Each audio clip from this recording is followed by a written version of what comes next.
Hello everyone, welcome back to my channel. Tonight we look at a turning point in the Black Sea War, one that may reshape how ports, shipping lanes and coastal cities think about their future. Because on the night of December 13th, Odessa crossed a line it had never crossed before. For months, Odessa had endured drones, endless drones. The buzzing presence of unmanned aircraft became part of the city's daily soundtrack, like distant thunder that never leaves. People learned to live with alarms, flickering street lights, interrupted nights, and the constant guessing game of where the next strike might land. But December 13th was different. This was not another night of harassment. This was something else, faster, heavier, and more deliberate. According to Ukrainian monitoring sources, Russian forces launched a strike package against Odessa's port infrastructure that included Kalibr cruise missiles, and for the first time Kinzhal hypersonic missiles aimed directly at the city. A message was being delivered, and it was delivered at hypersonic speed. Russia publicly framed the strike as retaliation for Ukrainian operations against Russian cargo ships and energy routes. But when you look deeper at the choice of weapons, timing, and target, the signal becomes clearer. Odessa was not targeted because it was weak. It was targeted because it matters. Odessa is not just another port. It is a gateway, a lifeline, a logistical artery that keeps Ukraine connected to the world through grain exports, fuel handling, container traffic, and transport links that feed the wartime economy. When you strike Odessa, the impact ripples far beyond the coastline.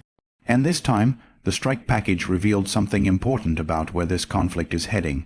Kalibr cruise missiles approach from the sea, flying low over the water, hugging the surface to avoid early detection. This is what Kalibr is built for: coastal pressure, infrastructure disruption, precise but psychologically intense attacks that remind cities they are always in range. But the true shift came from the sky above. Kinzhal was in the air. For Odessa, this was new territory.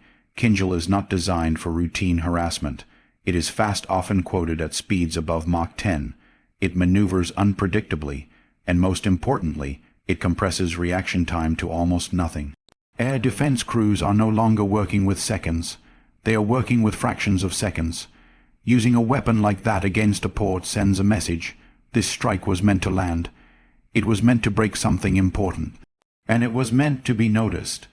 Kalibr and Kinzhal together form what military analysts sometimes call a layered strike ecosystem. One saturates radars, absorbs interceptors, and exploits gaps. The other punches through those gaps and finishes the job.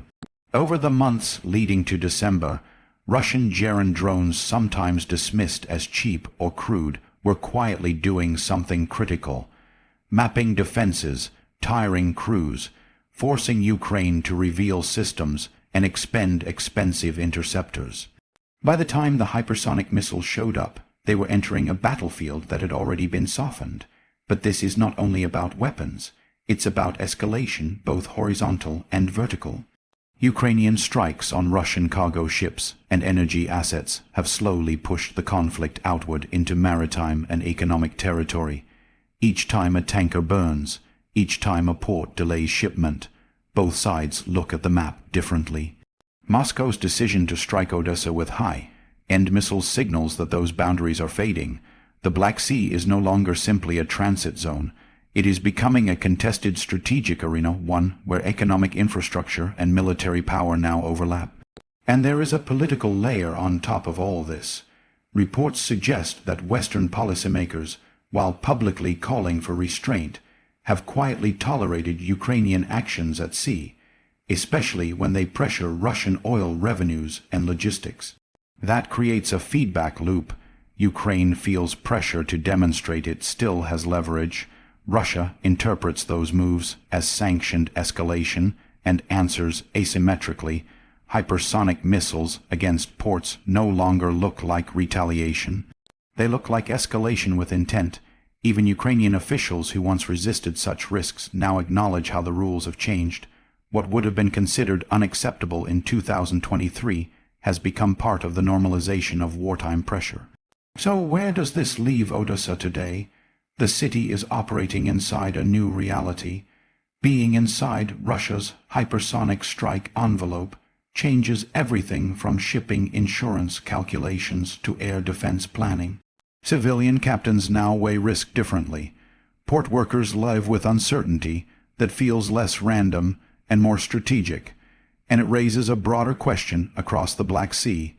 If Kinzhal can be used here today, what prevents its use against other coastal nodes tomorrow? The Black Sea is tightening. Each strike reduces diplomatic breathing room. Each escalation moves faster than the last. The war is no longer expanding dramatically outward. Instead, it is compressing inward, accelerating, pushing actors into corners where mistakes become more likely. Odessa is the latest reminder that modern war rarely announces turning points with declarations. Instead, it announces them with speed and silence until the impact arrives, and the echoes from December 13th are still traveling across the water. You are watching your channel name. Stay informed and stay cautious, because the story of the Black Sea is far from over.